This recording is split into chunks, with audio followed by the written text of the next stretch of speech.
my upbringing, because I grew up in an art school where everyone around me was kind of eccentric, and I didn't really get out of my shell during school per se, but that's kind of the energy that I was used to being around. So getting into content creation, it was actually my little sister who suggested that I make my first video, and it went viral, and I realized that like people really mess with that kind of personality. I thought that was the loser, because it was the kind of stuff that I was made fun of for in high school. But I was like, oh, people actually like that?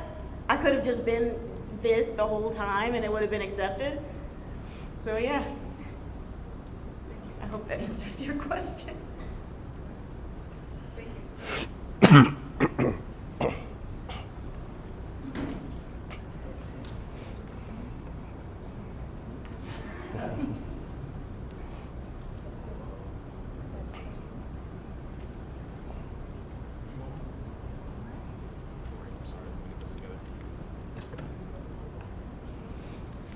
Hi, my name is Tyree. I go by King Cryptic on YouTube and on Instagram and on TikTok. But my question for you was just like you, I grew up with a lot of art and chasing that personality type and not knowing whether or not that was accepted. But a really big thing that creators kind of run into is, I like to call it chasing my muse, and just trying to figure out where that inspiration is going to come from. So that could be whether you're trying to do a certain type of routine that gets you into that mode, or if you need to consume some sort of content, whatever gets you inspired. So I wanted to ask, what gets you inspired? A lot of it is everyday life.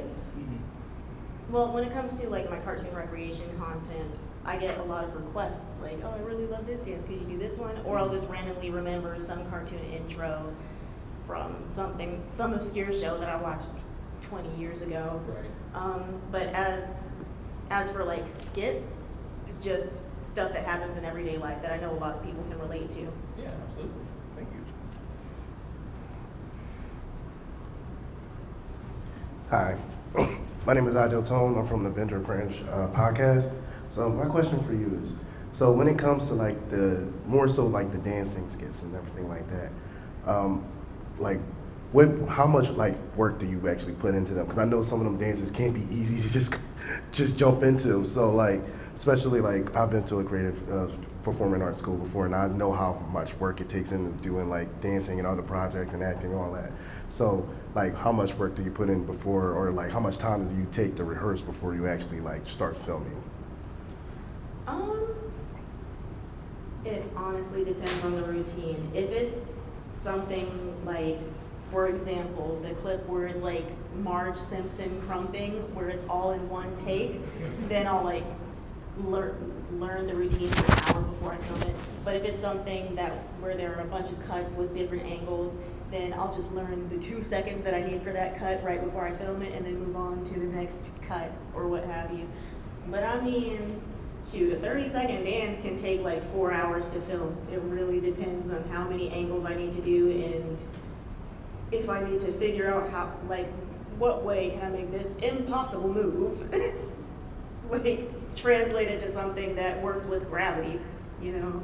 So yeah, it can be a lot of work. I've definitely woken up sore from some dances. Thank you. How's it going? Yeah, sure.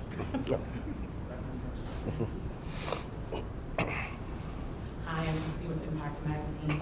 So over the years, you've become known as the human cartoon, and obviously that is not an easy feat. So over the years, how have you come to deal with creative blocks? How has your style changed, evolved? More importantly, how do you deal with it now? Honestly, getting over creative block is easier as my platform grows, because I get a lot of inspiration from my followers that will bring me a routine or bring me a scene that I may have not seen before, and I really like it. So they'll give me ideas, and as far as like pivoting content, sometimes I'll just try something new, throw it out there, see how my audience responds. Like, okay, maybe I can make a series off of this then. Like I'll still do my cartoon dances because that's the favorite thing that people like. But every now and then I'll do like a teacher Zaynah segment where I teach illiterate adults how to spell, or just a regular comedy skit, or come to the gym with me. So I'm just glad that my audience is receptive to a lot of things I do. Like they'll tell me like, don't worry about making it perfect as long as you put something out. We appreciate you, so we will appreciate your content. So that helps a lot. Jafar TV, Bird's Eye View. Speaking of reception, getting people responding to videos of yours like Kevin on Stage or Glorilla, how's that been? Once those big names are just, you realize they're also fans of you too. Man, it'd be unreal, because it's like, you know who I am? Especially meeting these people, like when I met Glorilla, for example, I'm like, let me not bother her. And then she turns around like, oh, hey, isn't it your birthday tomorrow? I'm like, how did you know? So, it's still unreal. Like, I haven't quite accepted that people know me yet. Because it's like, I just be filming on my phone in my living room. What is this? So, man, I don't know. Especially like him on stage, I've been watching him for years, like since high school, and he likes my content. And he did the Gremlin run with me, and he was like, this is a dream come true. A dream come true for you? But it's very fun, and I'm very happy about it. Hi. Hi. I am the mentor of Words, your Words Station and Words Eye View. It's a lot. I wanted to know, do you feel like would you like more company? And what I mean by that is, are there other creators that you see that you'd like to collaborate with in the future? I mean, yeah, there are lots of creators that I look up to, especially like creators that are here, like Tony, I don't know how to pronounce the last name, Tony Statucci, love his content, Heartstop Lucas, Mark Phillips. There's a lot of people that I would love to work with. How you doing? I'm Kenny from the same convo. Kind of touched on this a little bit earlier, but I want to go a little bit more in depth. Who were you before the social media blow up? And you talked about your personality and how you didn't think that was kind of like popular or catch fire. How has the person you were related to who you are now, and how did you deal with any insecurities of showing your real self on the internet? I get that a lot. Because I'll tell people that I'm shy or I'm socially awkward. They're like, well, how do you make videos for millions of people if you're shy? I'm like, I'm in my living room by myself. It's not the same as like performing in front of people. I can't see y'all. So, but I mean, there's that aspect of it because it's removing the pressure of like seeing people see you, you know? And as far as like my personality from then to now, it's pretty much the same. Like I'm still hanging out with the same people. So, but I do feel more confident. Like I'll put on an outfit and someone has something to say about it, and I'm like, whatever, this is what a star wears. Even though I'm like telling myself like, I am a star, I am a star. Right. Like, you know, fake it till you make it type thing. But, I feel like there's a part of your question that I have not answered, but I forgot what it was. I guess it can be wrapped up in like, were you a dancer before? Yeah, I grew up dancing. I went to performing arts school from kindergarten to senior year, and part of that was taking classes in like ballet, modern, and jazz. So I have a very strong dance background, and I also took acting classes. And I paint. How you doing? My name is Carlil. I'm also from the same combo. So, just piggybacking off the question before, Kenny, you were talking about content creators that you would like to work with. You named Tony. Of course, when you collaborated with Glorilla, that went crazy. So, is there like another artist, actor, comedian, anybody that's in like more of the celebrity realm that's a dream collab for you?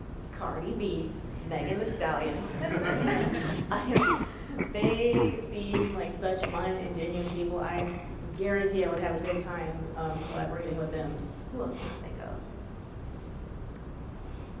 I'm trying to think of male celebrities to make it fair.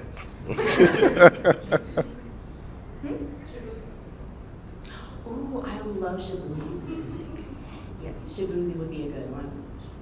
Thank you. Hey, Hi. I'm from the Art and Arts Sponsorship team here at DreamCon, and you had just recently mentioned that you collaborated with Gorilla and you were in a music video. So, how was that experience for you, and what kinds of lessons did you learn from that experience to work with these artists? It was so cool because, well, for one, she like requested me herself to be in her video, so that was shocking because she had retweeted a bunch of my videos before, so like I knew she was familiar with my content, but to be specifically requested, I was like, and then she had everyone on set sing me happy birthday because it was the night before my birthday, so when the clock struck midnight, she had everyone sing happy birthday for me, so that was really cool. And I also let her know that I was nervous and shivering in my timbers, and she like gave me a pep talk before I did my little dance for the music video, whatever. She was like, hey, like the thing that makes you dope is like the fact that you can be this goofy and not care about it. Because I was like, this feels cringy in real life. Like, I do this in my living room and y'all want me to do this in a music video? But she was like, that's why we like it. Like, it's really authentic. Like, you know, believe in yourself type thing. So that was cool. AD from the Lookout Anime Network, have there ever been any videos that you have done where you're just like, no, I don't think I'm gonna put that out there, or stuff that you just recorded and, you know, just held back from it, or maybe haven't recorded, you know, can you speak to any of those? Of course, there have been a lot of videos that I didn't like the end result at all, but it's like, I done spent 4 hours on this, so y'all are gonna get whatever comes out of my phone today.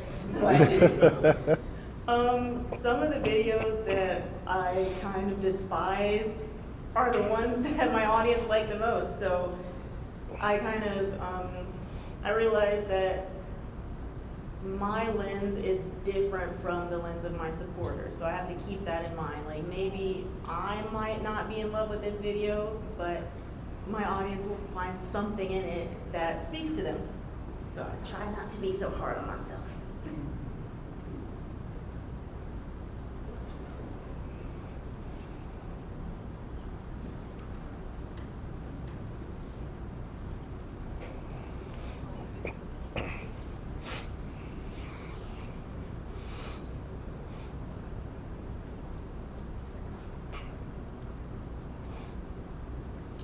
How's it going? My name is Cleveland with Citrus Rap Team. My question for you is, you started a whole knife collection.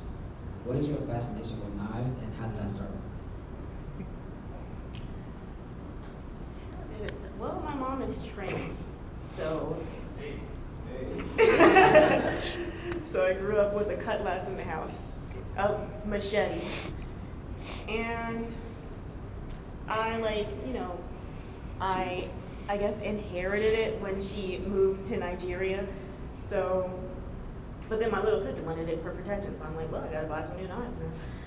So I just went a little bit overboard, I guess. Because every time I travel somewhere, or just a new city or something, I wind up seeing a knife, and I'm like, oh, this is shiny, and I just buy it.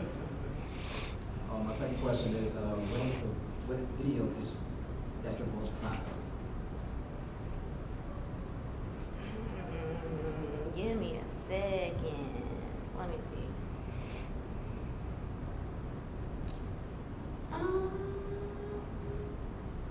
Sorry.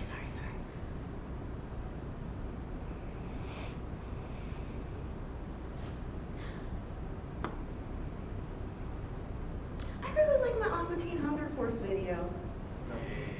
Like oh wait, no. I did I did a music video, like, you know, self-filmed music video for The Devil Went Down to Georgia. Okay. That's my finest work. All right, thank you. All right, Sheila with Texas Money back again. So this question is, what character, TV show, anime, cartoon impacted you the most? Whether it was, you know, as you were growing up or recently? SpongeBob. Oh. Thank you. Oh, but is there a specific character in SpongeBob? SpongeBob. I identify with them so much, and half of my vocabulary is SpongeBob phrases.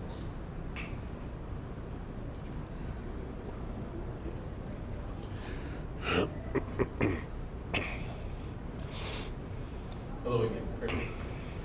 So, with a couple months ago on Twitter, you remember that they tried to call you out for being too old to be doing all this. And I love how you came back with it and how you just stuck true to who you were in that moment. How did you feel whenever you were kind of defending your art and just kind of moving forward from that kind of perspective that we need to grow up, we need to not be doing these kinds of things? I block a lot of people. And also, like, I did get like a big wave of hate on Twitter. People call me an old coot. But let me tell you something, none of them said I was ugly. They're like, you're too pretty to be doing this. I was like, you think I'm pretty? But there were also a lot of people that came out to defend me. So I was like I got people. Like I found my audience. I found my people. I have too much evidence saying that I'm the shit for me to not think it. Right. You had that celebration instead of that just acceptance type of shit. Right. Thank you. And I also realized that, you know, once one person goes viral from being a hater, other people see that they can go viral too, so they try to start something. Right. Well, thank you very much. Mm-hmm. Idealisticon from Bender Cringe podcast again. So another question for you. So what is a skit or some type of content that you haven't done that you're wanting to do but haven't figured out how to do yet, but you know you want to? I want to do the Samurai Jack intro. Oh, okay. But I would probably have to like work something out with the stunt studio for that, because that's a tall order right there. I don't know how I'm supposed to be like have the monster and everything in my living room. I'll figure it out though. Okay, thank you. Christine with Impact Magazine. So I'm curious, because you've had amazing collaborations, you're building your brand, you're scaling your content. If your life was to be a cartoon, what would you call it? And if you weren't voicing yourself as the main character, who would be your dream person to voice your character? Dang, what would be my cartoon name?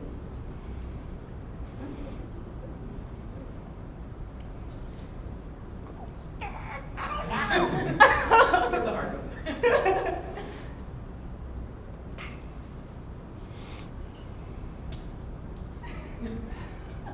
Y'all like TikTok, nigga.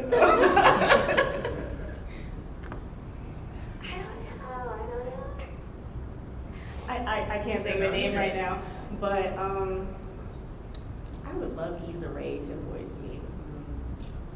Like, I identify with her so much, and I've been watching her stuff since Awkward Black Girl on YouTube, so it would be an honor to have Issa Rae.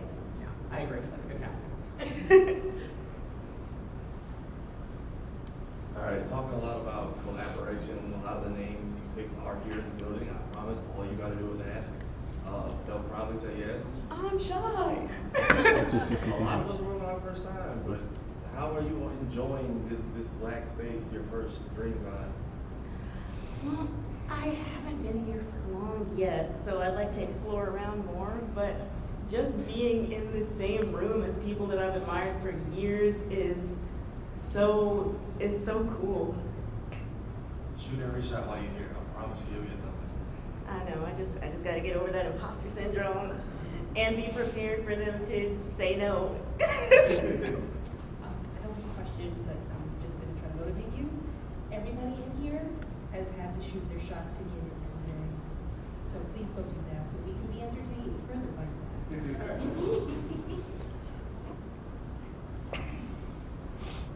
I'm Kenny with the same combo again.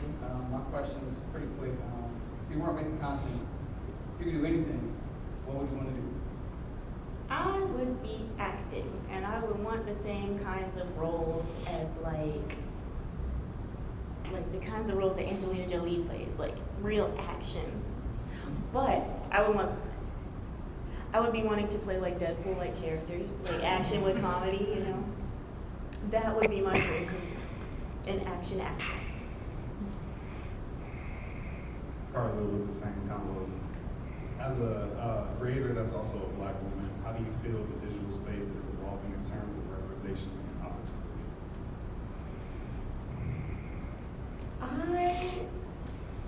I think that this is a great era for like Black representation in terms of like content creation and like building your own brand. We're seeing people like how Kai Cenat had the Streamer University that put a lot of Black streamers on, or like Mark Phillips that has the DreamCon. So I think it's a great time for Black representation when it comes to different kinds of content as well, like your anime content, or even like Black luxury I'm seeing, or couples content.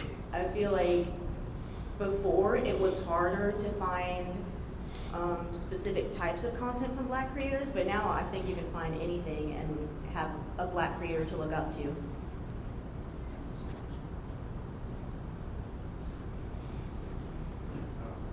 Finally, with partner and sponsorship team, DreamCon.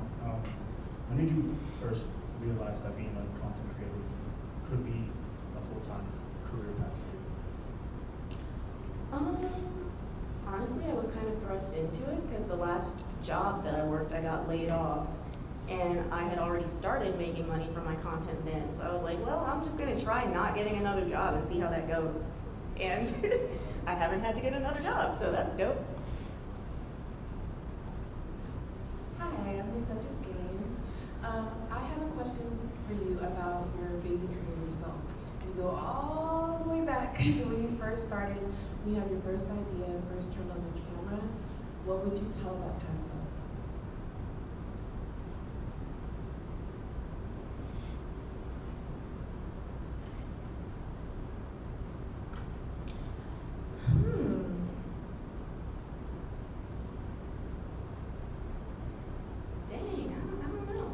Probably network more, because honestly, like when I first started creating content, I need to get that energy back because I was super duper consistent. I was on my stuff every day, regardless of like working a job and what have you.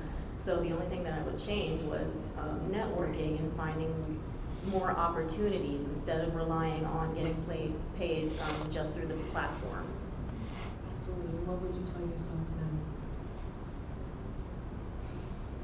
Get over your imposter syndrome. That's my biggest hurdle right now. Like, I'm still figuring out who I am. Other people have figured it out, apparently, but I haven't, so I gotta catch up. We're all in the same struggle, girl, okay? Thank you. Hello, I'm Asa from Midtones Magazine. I think what you do is really awesome. I think the style is very unique and something that I feel like it's not easy for someone to replicate because it comes from you. It's very unique, and you're embracing that. And so I wonder, and I think what you're doing is inspiring other people to embrace who they are in all their different intersectionalities. But I want to know if there is anyone who or what sort of encouraged you to be authentic and inspire that.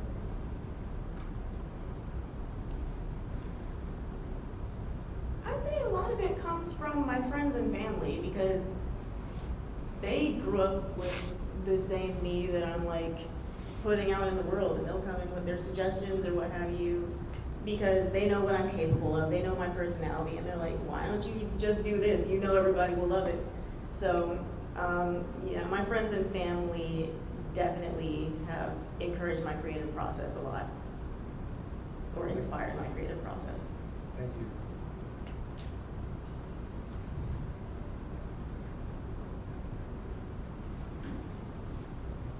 Rob from the 90s show. I want to make a reference first to an anime called Blue Lock. One of the main teachers in there talks about being an Eagles. He's like, you have to make sure that you have this mentality that no one in this world can stop me from getting to where I need to be. In this show, it's all about sports, but I was saying, I want to see, do you think that you have to have that mentality in any profession? Be like, I have to genuinely embody the spirit that no one is better than me, and I'm going to continue to attack. Or do you think that you don't have to, take on this super egoist type of mentality in order to be great in your profession?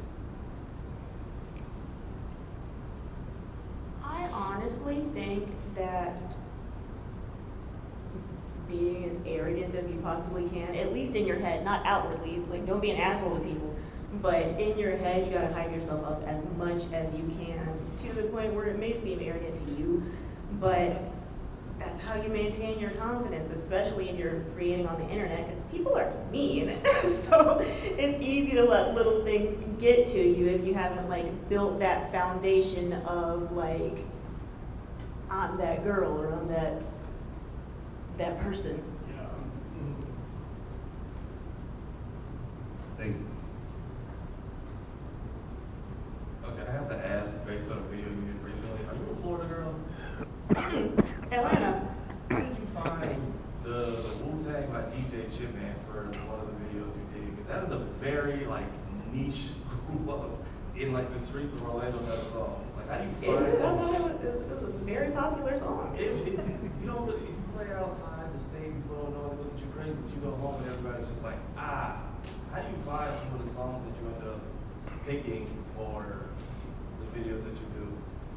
A lot of the songs that I pick are just songs that I listened to in my childhood. The newer songs, those are things that I stumbled across on TikTok. But the older songs, just songs that I liked growing up. Okay, it's not everywhere you think it is, and then people look at you crazy when you play it. I had to check. Yeah, I was surprised that people were like, she must be from Florida. I'm like, everybody doesn't know this song? It's a very Florida song. I made a joke about it with the breakdancing for, what was it, the Olympics? And Florida people were like, I get it. And everyone else was like, what is this?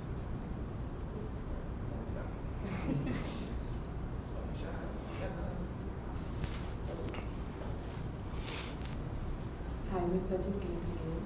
I know you talked about, this being a new experience, for this being your first DreamCon. Something that's unique to everybody here, whether it's your first DreamCon, second DreamCon, whatever, everybody's had a certain feeling or a certain thought in their head when you first walked into the convention center and seen all these beautiful people for the first time. What was your first thought, your first feeling when you entered into DreamCon?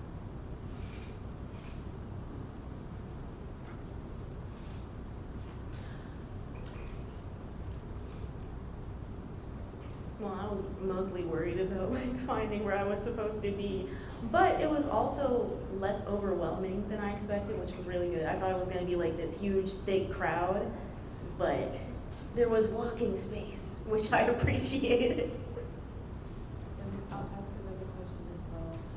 I want to touch on when you talked about imposter syndrome, right? Can you speak to a little bit more about what's that like as a content creator who, from outside, people are like, she's made it. She's done her thing, but you're still, having that feeling of imposter syndrome. Can you speak to what that experience is like? It is so odd because I can definitely get in my head about a lot of things.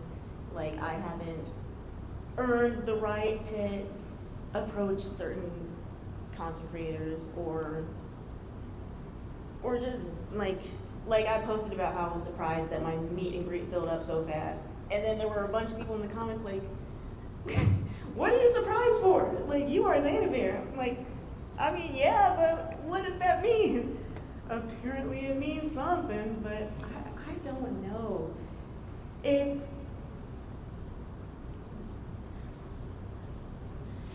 just odd.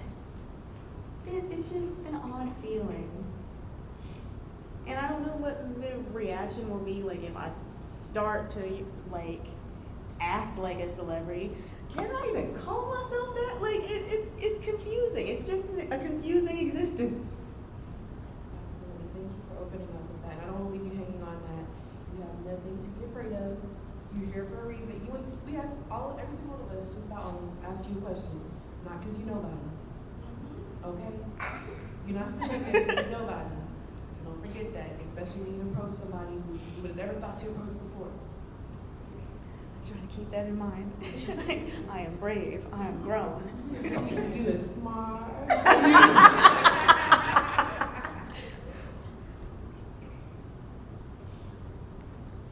How you doing? Han So Dope from the Nani Show. And Ms. Zaynah, I just got one question. Do we have a problem? I don't understand the reference.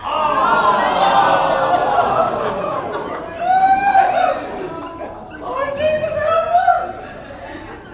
Oh man,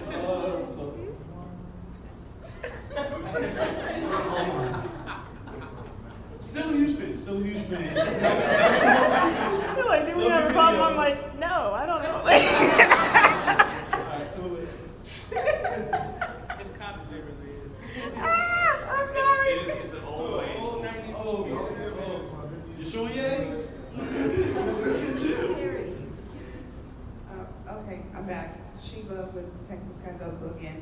So my question is kind of related to what you were saying about making sure you network as a content creator. But I really want to know what piece of advice you could give to upcoming creators who are trying to pitch themselves to brands. Maybe even if they don't have as many followers as you, what's a piece of advice that you might give to them about pitching themselves? Honestly, I need advice my damn self. Okay. I haven't, because I haven't really done a lot of pitching to brands. I just got an agent and hope they do the work for me, and girl, they have not. So. Okay. Well, let's talk. Thank you guys all. That's such amazing questions.